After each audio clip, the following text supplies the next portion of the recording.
প্রিয় শিক্ষার্থী, Pundra university of science and টেকনোলজির কম্পিউটার সায়েন্স অ্যান্ড ইঞ্জিনিয়ারিং বিভাগের পক্ষ থেকে আপনাদেরকে স্বাগত জানাচ্ছি। আমি engineer Syed Mir Talha Zubayed. CSC 231 computer architecture and organization কোর্সের স্প্রিং 2021 টার্মের ফাইনাল এক্সামিনেশনের জন্য আমরা প্রস্তুতিতে কথা বলছি। 17 জুলাই অনুষ্ঠিতব্য ক্লাসটির পূর্ববর্তী ভিডিও লেকচার তৈরিতে, এবং আমরা গত লেকচারে যেখান থেকে আলোচনা শেষ করেছিলাম আজ ঠিক তারপর থেকে আলোচনা শুরু করব। চলুন কথা না বাড়িয়ে চলে যাওয়া যাক আজকে লেকচারের মূল অংশে। আমরা যদি দেখি আমাদের অ্যাসাইনমেন্টে 13 ব্যাচ ইভিনিং 7-8 ব্যাচের যে কম্পিউটার আর্কিটেকচার অ্যান্ড অর্গানাইজেশন কোর্সের অ্যাসাইনমেন্ট ছিল, সেখানে একটি প্রশ্ন ছিল যে প্রোগ্রামড এবং interrupt driven IO technique, memory direct memory access technique, এবং এই যে প্রোগ্রামড আইও টেকনিক এবং ইন্টারাপ্ট ড্রিভেন আইও টেকনিক তাদের অসুবিধাগুলো বা একটা কম্প্যারিজন বা তুলনামূলক আলোচনা। চলুন আমরা দেখি আমাদের যে ইনপুট আউটপুট যে আইও আমাদের অর্গানাইজেশন, আমাদের পার্ট 5 আমাদের কারিকুলামের আমরা দেখতে পাচ্ছি আইও অর্গানাইজেশন পার্টে রয়েছে introduction bus control IO systems, programmed IO, DMA and interrupts এবং আইও প্রসেসর। তার মানে কম্পিউটারের আইও অর্গানাইজেশনটা আমরা এখন পড়ব। তার মানে আমরা কম্পিউটারের কথা যদি বলি, কম্পিউটারে একটা থাকে ইনপুট ইউনিট, আরেকটা থাকে আউটপুট ইউনিট, প্রসেসিং ইউনিট এবং মেমোরি ইউনিট। তাহলে আমরা মেমোরি ইউনিট নিয়ে কথা বলেছি, মেমোরি ব্লক নিয়ে কথা বলেছি, মেমোরি সংক্রান্ত বিষয়গুলো নিয়ে আমরা স্টাডি করে ফেলেছি। এখন আমরা ইনপুট আউটপুট অর্গানাইজেশনটা স্টাডি করব। যে সকল টেক্সট বই পড়া যাবে, জেপি হায়েসের কম্পিউটার আর্কিটেকচার অ্যান্ড অর্গানাইজেশন এবং উইলিয়াম স্ট্যালিংয়ের কম্পিউটার অর্গানাইজেশন অ্যান্ড আর্কিটেকচার, এই দুটি বই আমরা সাধারণত ফলো করি। আইও অর্গানাইজেশনে আমরা যে সকল প্রশ্নগুলো রেখেছি তার মধ্যে আমাদের প্রথম প্রশ্ন ছিল যে কেন আমরা পেরিফেরালসকে আমরা সরাসরি সিস্টেম বাসের সাথে কানেক্ট করি না, কেন আইও মডিউল প্রয়োজন, আইও মডিউলের কিছু মেজর ফাংশনস এবং জেনারিক মডেল। আমরা এগুলো নিয়ে এর আগে পড়িয়েছি, যে কারণে এটি নিয়ে আমরা খুব বেশি আলোচনায় যাব না। তবে তারপরে স্টুডেন্টদের কনসেপ্ট ভালো করার জন্য আমরা কয়েকটি বিষয় নিয়ে কথা বলবো। যেমন সিস্টেম বাস বলতে কি বোঝায়, আমরা এখানে বাস বলতে কানেক্টিং পাথকে বোঝায়। কানেক্টিং পাথ মানে কিসের সাথে কিসে কানেক্ট করবে একটা কম্পোনেন্টের সাথে আরেকটা কম্পোনেন্ট, মানে একটা ফাংশনাল ইউনিটের সাথে আরেকটা ফাংশনাল ইউনিটের, যেমন মাইক্রোপ্রসেসরের সাথে র্যামের, কিংবা মাইক্রোপ্রসেসরের সাথে ইনপুট ইউনিট যেমন কিবোর্ডের, কিংবা মাইক্রোপ্রসেসরের সাথে আউটপুট ইউনিটের। তার মানে input unit, output unit, processing unit কিংবা মেমোরি ইউনিট, এই যে চারটি মৌলিক ফাংশনাল ইউনিট রয়েছে সেগুলোর সাথে ইন্টারকানেক্ট করার জন্য তথ্য আদান প্রদান, ডেটা আদান প্রদান, অ্যাড্রেস আদান প্রদান, কন্ট্রোল ইনফরমেশন বা কন্ট্রোল সিগন্যাল আদান প্রদানের জন্য এই সিস্টেম বাস ব্যবহৃত হয়। সিস্টেম বাস বলতে আমরা বোঝাই কানেক্টিং পাথ যার মধ্য দিয়ে ডেটা, অ্যাড্রেস কিংবা সিগন্যাল, কন্ট্রোল সিগন্যাল ট্রান্সমিট হবে। এই যে তিনটি বাস, অর্থাৎ সেই বাসগুলোকে আমরা বলছি অ্যাড্রেস বাস বা অ্যাড্রেস লাইন, ডেটা বাস বা ডেটা লাইন এবং কন্ট্রোল বাস বা কন্ট্রোল লাইন। এখানে আমরা অনেকগুলো কেবল ইউজ করি। যদি ডেটা বাস 8 বিটের হয় তাহলে 8টা তার ব্যবহার করা হয়, সমান্তরাল তার, যার মধ্য দিয়ে ডেটা ট্রান্সমিট হবে। যদি 16 বিটের অ্যাড্রেস লাইন হয় তার মানে সেখানে 16টি কেবল থাকবে এবং এই কেবলের মধ্য দিয়ে ডেটা ট্রান্সমিট হবে। 16টা bit at a time transmit হতে পারবে। ঠিক অনুরূপভাবে কন্ট্রোল এই বাস বা কন্ট্রোল লাইনস যদি হয় 16 বিটের, তার মানে এখানে 16টা প্যারালাল ওয়্যার ব্যবহৃত হবে। এই যে তিনটি address line, data line, control line, সেগুলোকে আমরা সিস্টেম বাস বলে থাকি, এবং অ্যাড্রেস লাইনকে আমরা অ্যাড্রেস বাস বলে থাকি, ডেটা লাইনকে আমরা ডেটা বাস বলে থাকি, কন্ট্রোল লাইনকে আমরা কন্ট্রোল বাস বলে থাকি। এখন আমাদের এই সিস্টেম বাসের সাথে মাইক্রোপ্রসেসরকে আমরা চাইলে সরাসরি কানেক্ট করতে পারতাম। তাহলে মাইক্রোপ্রসেসরের যখন কোনো ডেটা প্রয়োজন পড়বে তখন সে সরাসরি এই ডেটা লাইন থেকে ডেটা নিয়ে নিত। তার যখন কন্ট্রোল ইনফরমেশন কোথাও পাঠানোর প্রয়োজন হবে সে তখন কন্ট্রোল লাইনে পাঠিয়ে দিতে পারত, কিংবা কোথাও অ্যাড্রেস প্রয়োজন হলে, কোনো মেমোরি লোকেশনের অ্যাড্রেস প্রয়োজন হলে সে অ্যাড্রেস লাইন থেকে সরাসরি অ্যাড্রেসটা নিতে পারত। কিন্তু সেটি না করে বরং একটি আইও মডিউল ব্যবহার করা হয়। এই মডিউলটি মূলত প্রসেসরকে ফ্রি করে দেয় যে ইনপুট আউটপুট অপারেশন পারফর্ম করার জন্য তার আর কোনো সংশ্লিষ্টতার প্রয়োজন থাকে না। আইও মডিউলটি ব্যবহার করা হয়ে থাকে মূলত ইনপুট এবং আউটপুট অপারেশন পারফর্ম করার জন্য, কিংবা অন্যভাবে বললে ইনপুট এবং আউটপুটের সাথে সম্পর্কিত ফাংশনাদি আমরা পারফর্ম করি এই আইও মডিউলের সাহায্য নিয়ে, এবং সেক্ষেত্রে মাইক্রোপ্রসেসরকে রিল্যাক্স করে দেওয়া হয়, মাইক্রোপ্রসেসরের কাজের চাপটা কমিয়ে দেওয়া হয়। তাহলে আমরা এখানে যে ডায়াগ্রামটি দেখতে পাচ্ছি, আইও মডিউলের একটা প্রান্ত সংযুক্ত আছে সিস্টেম বাসের সাথে, আরেকটি প্রান্ত এখানে কেবলগুলো কেটে দেওয়া হয়েছে। এই দিকের এই যে কানেকশন বা লিঙ্কগুলো সেগুলো আছে বিভিন্ন পেরিফেরাল ডিভাইস যেমন কিবোর্ড, মাউস, জয়স্টিক বা এই ধরনের যে আইও পেরিফেরাল রয়েছে সেগুলোকে এখানে কানেকশন দেয়া আছে। তাহলে আমরা বলছি যে সিস্টেম বাসের সাথে আমাদের সরাসরি কানেকশন না দেওয়ার কারণটা কি, যে why peripherals are not connected directly to the system bus. এখানে মাইক্রোপ্রসেসরকে আমরা ডিরেক্টলি সিস্টেম বাসের সাথে কানেক্ট করছি না। আবার এখানে আমরা দেখতে পাচ্ছি যে পেরিফেরালগুলোকে, এই যে এখানে পেরিফেরাল ডিভাইস সেগুলোকেও আমরা সরাসরি সিস্টেম বাসের সাথে কানেক্ট না করে বরং আইও মডিউলকে ইন্টারমিডিয়ারি হিসেবে ব্যবহার করছি। তার আগে আমরা একটু দেখে আসি আইও মডিউলের যে গঠন কাঠামো। আমরা এটা চিত্রটা ব্যাখ্যা করেছিলাম যে আইও মডিউলের মধ্যে থাকে ডেটা রেজিস্টার, স্ট্যাটাস রেজিস্টার এবং সেই স্ট্যাটাস রেজিস্টার আবার প্রয়োজনের সময় কন্ট্রোল রেজিস্টার হিসেবে ভূমিকা পালন করতে পারে। ইনপুট অপারেশন নাকি আউটপুট অপারেশন পারফর্ম করবে সেটির জন্য আইও লজিক সার্কিটরি রয়েছে, আমরা এখানে ব্লক ডায়াগ্রামে দেখতে পাচ্ছি। এরপরে আমরা দেখতে পাচ্ছি যে আইও মডিউলের একটা প্রান্ত থাকে এক্সটার্নাল ডিভাইস বা পেরিফেরাল ডিভাইসকে ইন্টারফেসিং করার জন্য, আরেকটু প্রান্ত থাকে হচ্ছে সিস্টেম বাসকে ইন্টারফেসিং করার জন্য। এখানে ডেটা রেজিস্টারে ডেটা রাখা হয়, স্ট্যাটাস রেজিস্টারে স্ট্যাটাস রাখা হয়, কন্ট্রোল রেজিস্টারে কন্ট্রোল ইনফরমেশন রাখা হয়। আইও লজিকে আমরা দেখতে পাচ্ছি সেখানে অ্যাড্রেস লাইন থেকে ইনফরমেশন আসে, অ্যাড্রেস ইনফরমেশন, কন্ট্রোল লাইন থেকে কন্ট্রোল ইনফরমেশনগুলো আসে। তাহলে ওয়ান সাইডে এই প্রান্তটা মূলত সিস্টেম বাসের সাথে কানেক্টেড, এই প্রান্তটা বিভিন্ন এক্সটার্নাল ডিভাইস বা পেরিফেরাল ডিভাইসের সাথে কানেক্টেড। পেরিফেরাল ডিভাইসের স্ট্যাটাস আসে কিংবা ডেটা আসে এবং প্রয়োজন অনুপাতে কন্ট্রোল সিগন্যাল পাঠানোর প্রয়োজন হয়। আমরা এখানে দেখতে পাচ্ছি যে কন্ট্রোল ইনফরমেশন যাবে এক্সটার্নাল ডিভাইসে, আর এক্সটার্নাল ডিভাইস তার স্ট্যাটাস জানান দিবে, সেইটা অ্যারোটা হচ্ছে আইও ডিভাইসের ভেতরের দিকে এবং ডেটাটা উভমুখী। এই যে আইও মডিউল রয়েছে সেই আইও মডিউলটার মূল কাজটা থাকে হচ্ছে বিভিন্ন ধরনের ইনপুট এবং আউটপুট অপারেশন পারফর্ম করা। এখন আমাদের এই যে মূল আলোচনার বিষয়, যেটি নিয়ে আমাদের স্টুডেন্টরা অনেকেই চেয়েছিলেন যে প্রোগ্রামড আইও টেকনিক এবং ইন্টারাপ্ট ড্রিভেন আইও টেকনিক নিয়ে একটু আলোচনা করতে। তো এখন কথা হচ্ছে আমার এখানে কিবোর্ড লাগানো আছে, এ পাশে সিস্টেম বাস রয়েছে, সেই সিস্টেম বাসের তিনটা part, data line, address line এবং কন্ট্রোল লাইন। আমরা এখানে দেখতে পাচ্ছি যে ডেটা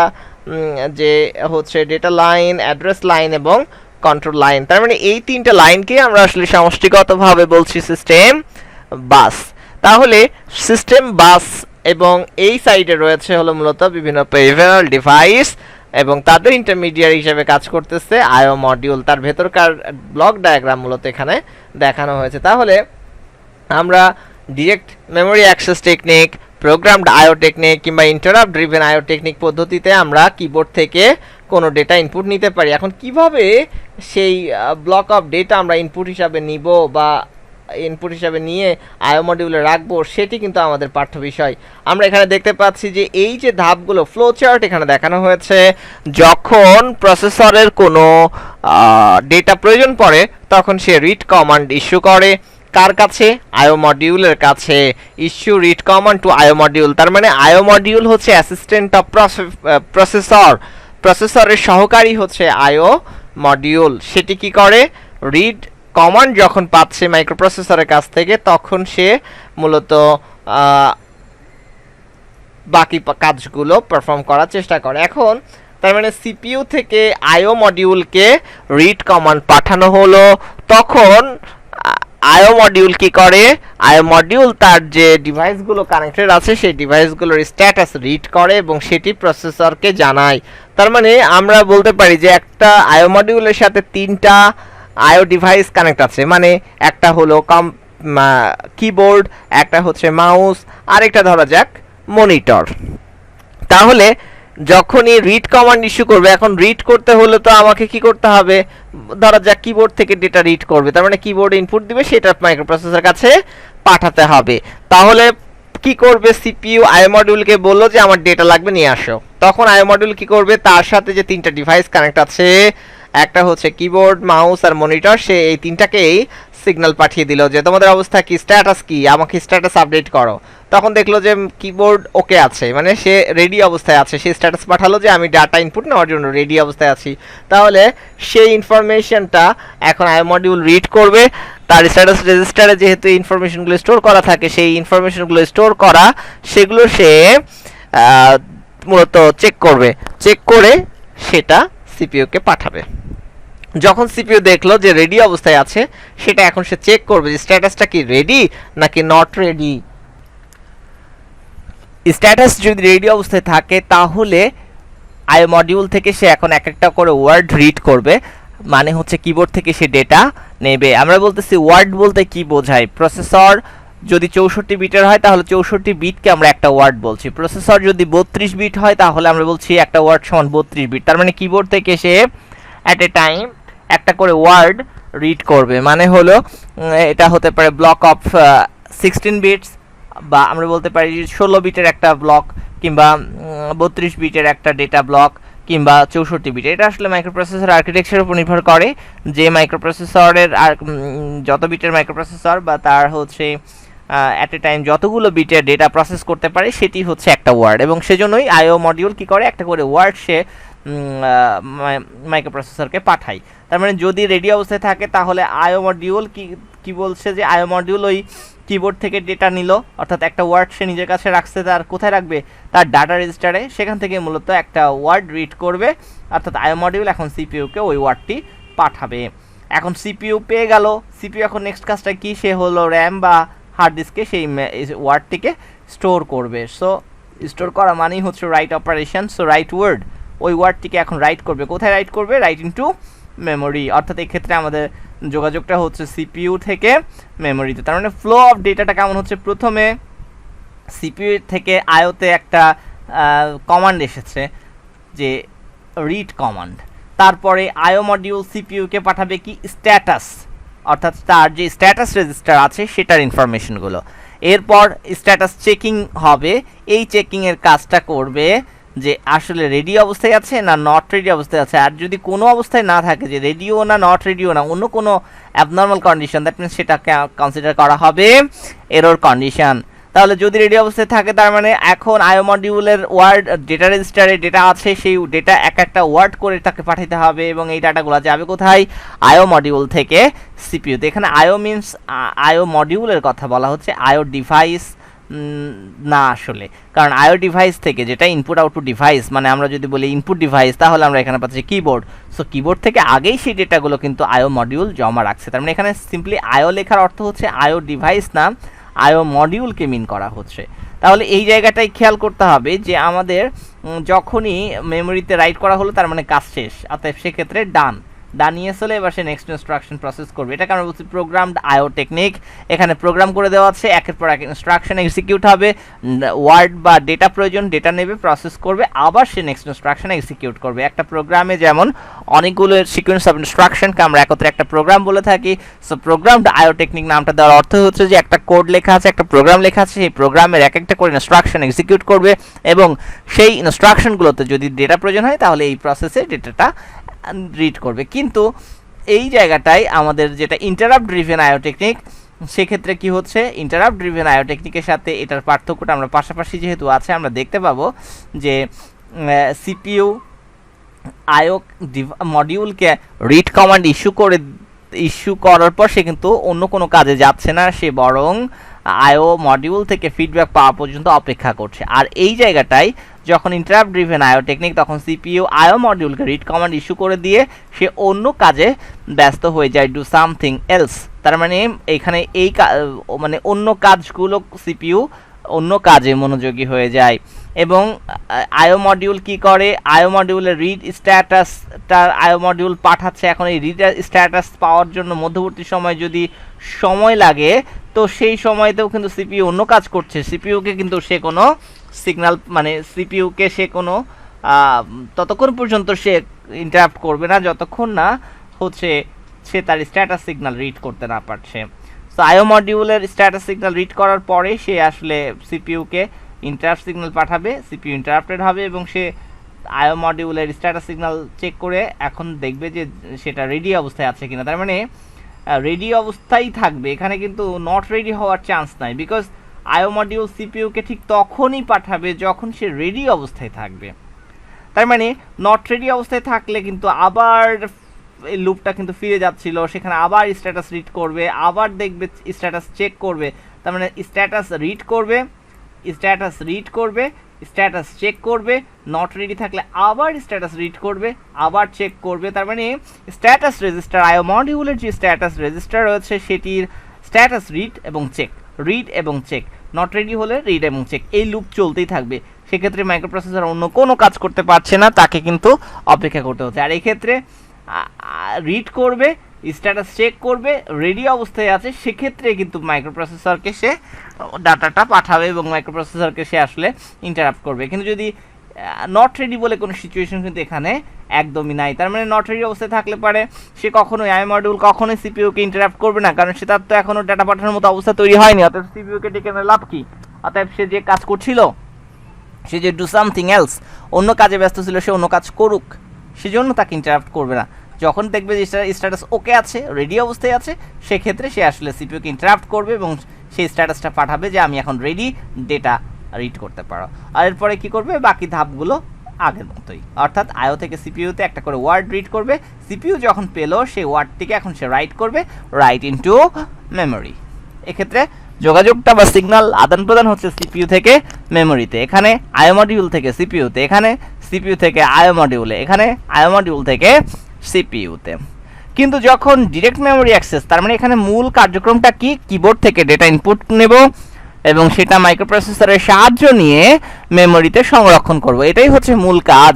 সেই কাজ করার তিনটি টেকনিক এখানে আলোচনা করা হয়েছে: programmed IO technique, interrupt driven IO technique এবং ডিরেক্ট মেমোরি অ্যাক্সেস। তার মধ্যে আমরা উভয়টার ক্ষেত্রে দেখলাম যে এখানে দুটোতেই প্রোগ্রামড আইও টেকনিক কিংবা ইন্টারাপ্ট ড্রিভেন আইও টেকনিকে সিপিইউ এর একটা ইনভলভমেন্ট রয়েছে, কিন্তু ডিএমএ টেকনিকে কোনো ইনভলভমেন্ট নাই। এক্ষেত্রে সিপিইউ জাস্ট ডিএমএ কে বলে দিবে যে আমাকে একটা ব্লক অফ ডেটা আমাকে রিড করতে হবে, ব্যাস। এরপরে বাকি কাজটুকু ওই ডিএমএ মডিউলই করবে, সিপিইউ অন্য কাজে ব্যস্ত হয়ে যাবে।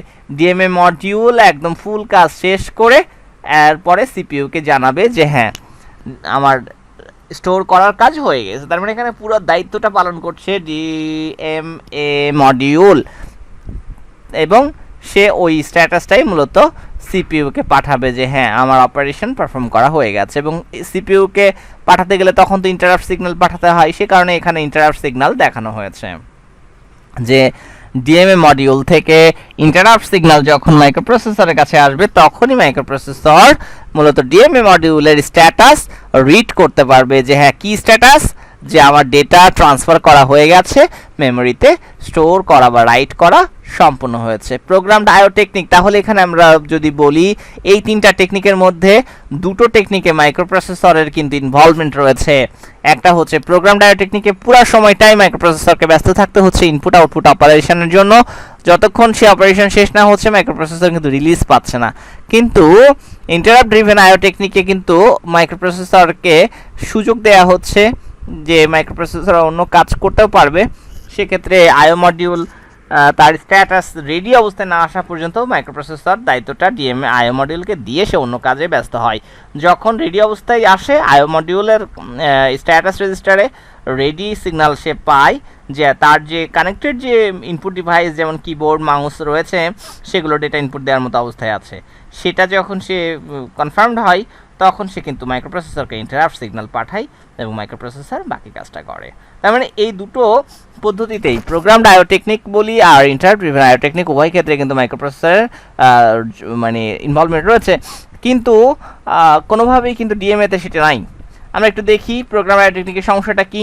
এখানে বলা হচ্ছে যে the problem with programmed IO is that the processor has to wait for a long time for the IO module of concern to be ready for either reception or transmission of data। তার মানে programmed আইও টেকনিকে প্রসেসরকে একটা লম্বা সময় অপেক্ষা করতে হচ্ছে যে আইও module কখন ডেটা ট্রান্সমিট করতে পারবে বা কখন ডেটা রিসিভ করতে পারবে।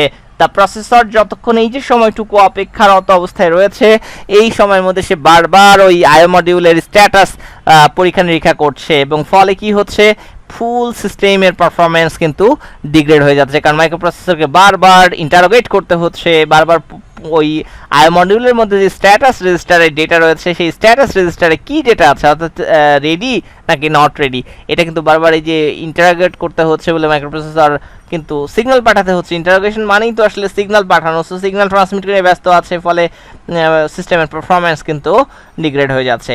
ইন্টারাপ্ট ড্রিভেন আইও টেকনিক যদিও more efficient than simple programmed I/O, but still requires the active intervention of the processor to transfer data between memory and I/O module. এবং any data transfer must traverse the path through the processor.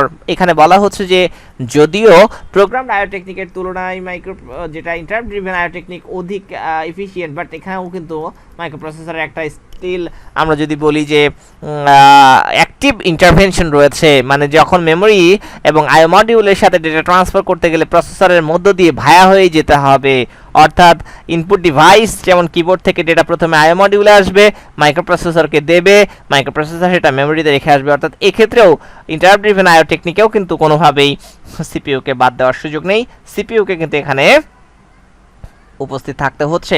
এবং ডেটাগুলো any data transfer, যে কোনো data transfer অবশ্যই must traverse the path through the processor, প্রসেসরের মধ্য দিয়েই যেতে হবে। সেক্ষেত্রে বলা হচ্ছে দুটো ইনহেরেন্ট ড্রব্যাকসের কথা বলা হচ্ছে এই দুটো টেকনিকে, যে আইও ট্রান্সফার রেট অর্থাৎ ইনপুট আউটপুট অপারেশন যে ডেটা ট্রান্সফার, যে কিবোর্ড বা মাউস থেকে যেটা ট্রান্সফার, সেটা কিন্তু processor speed with which the processor can test and service a device, অর্থাৎ প্রসেসর যে স্পিডে কোনো একটা ডিভাইসকে টেস্ট করতে পারে বা যে ডিভাইস থেকে ডেটা নিতে পারে, এই যে সময় সেটার স্পিডের সাথে কিন্তু আইও ট্রান্সফার রেটটাও সীমিত হয়ে যাচ্ছে।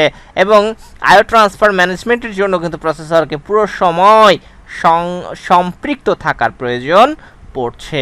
এবং আইও ট্রান্সফার প্রত্যেকটা আইও ট্রান্সফারের জন্য কিন্তু তাকে a number of instructions must be executed, মানে একটা সিম্পল ডেটা ট্রান্সফারের জন্য কিন্তু একটা মাইক্রোপ্রসেসর হয়তো 4টা 5টা 10টা ইনস্ট্রাকশন এক্সিকিউট করার প্রয়োজন পড়ছে। এবং আইও ট্রান্সফার ম্যানেজিংয়ের জন্য পুরো সময়টাই মাইক্রোপ্রসেসরকে যুক্ত থাকার প্রয়োজন পড়ছে।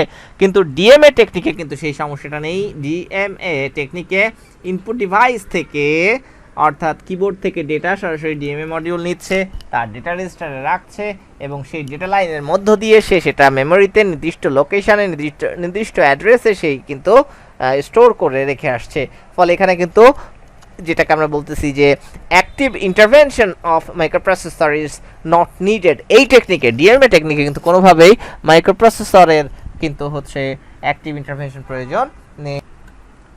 ডিএমএ মডিউলের কথা যদি বলি, যে ডিএমএ মডিউল এই প্রসেসরের ভূমিকাটাকেই কিন্তু পালন করছে এবং পুরো সিস্টেমটার কন্ট্রোল কিন্তু বলা যায় যে এই যে আইও ট্রান্সফার করা, মানে আইও ট্রান্সফারের প্রসেস বা ইনপুট আউটপুট পুরো প্রসেসটাকে মাইক্রোপ্রসেসরের কাছ থেকে আসলে দায়িত্বটা নিজের কাঁধে বুঝে নিচ্ছে। এটাই হচ্ছে মূল বিষয়। তাহলে ডিএম এর অ্যাডভান্টেজের কথা যদি বলি, তাহলে মূল যে সুবিধাটা সেটা হলো মাইক্রোপ্রসেসরকে যেহেতু এই পুরো কাজটিতে কিন্তু ইনভলভ থাকা লাগছে না, সেহেতু জাস্ট মাইক্রোপ্রসেসর ডিএমএ কে একটা দায়িত্ব দিল যে তুমি দেখো তো যে আমাকে হচ্ছে ডাটাটা দিতে হবে, আইও মডিউলের কাছ থেকে নিতে হবে। তার মানে এখানে আমরা বলতে পারি যে issue read block command to IO module এবং read status of DMA module. তার মানে সিপিইউ ডিএমএ কে বলে দিল যে আইও মডিউলের থেকে হচ্ছে ডেটাগুলো নিয়ে আসো এবং সেগুলো মেমোরিতে স্টোর করো। এরপরে বাকি অন্য কাজগুলো করার জন্য সিপিইউ চলে গেল। এবার ডিএমএ সিপিইউ এর দায়িত্বটা নিল, অর্থাৎ এক্ষেত্রে আসলে আইও মডিউল এখন যাই করুক না কেন, আমাদের হচ্ছে সিস্টেমের যে কিবোর্ড রয়েছে বা ইনপুট ডিভাইস রয়েছে সেটি থেকে ডেটাগুলো নিয়ে এসে আইও মডিউল রাখুক, সে আসলে ডিএমএ কে দেবে, ডিএমএ এখন সেটা মেমোরিতে স্টোর করবে এবং পুরো কাজ শেষ করে সে সিপিইউকে জানান দেবে যে অল ইজ কমপ্লিটেড, সব কমপ্লিট হয়ে গেছে। তাহলে একটা ব্লক অফ ডেটা ইনপুট নেওয়ার যে 3টা টেকনিক আমরা আলোচনা করলাম, আমার মনে হয় এই টেকনিকগুলো আপনারা বুঝতে পেরেছেন। এবং আমাদের যে প্রশ্নগুলো ছিল একটু আরেকবার লক্ষ্য করি, যে আমাদের যে প্রশ্ন ছিল, যেমন এই যে 6 নাম্বার প্রশ্ন, আমরা মনে হয় তিনটা কভার হয়ে গেছে, যে discuss programme interrupt driven IO technique, DMA technique এবং এর অসুবিধা, এই তিনটাই কিন্তু এই লেকচারে আমরা কভার করলাম। তো আজ মোটামুটিভাবে আমরা এক সেট প্রশ্ন কভার করেছি আমাদের লেকচারে। তো আজ আর নতুন কোনো টপিক নিয়ে কথা বলবো না, পরের লেকচারে আমরা আরেক সেট কোশ্চেন নিয়ে কথা বলবো। সে পর্যন্ত সবাই ভালো থাকুন, সুস্থ থাকুন, আর পুন্ডু ইউনিভার্সিটি অফ সায়েন্স অ্যান্ড টেকনোলজির কম্পিউটার সায়েন্স অ্যান্ড ইঞ্জিনিয়ারিং বিভাগের সাথেই থাকুন।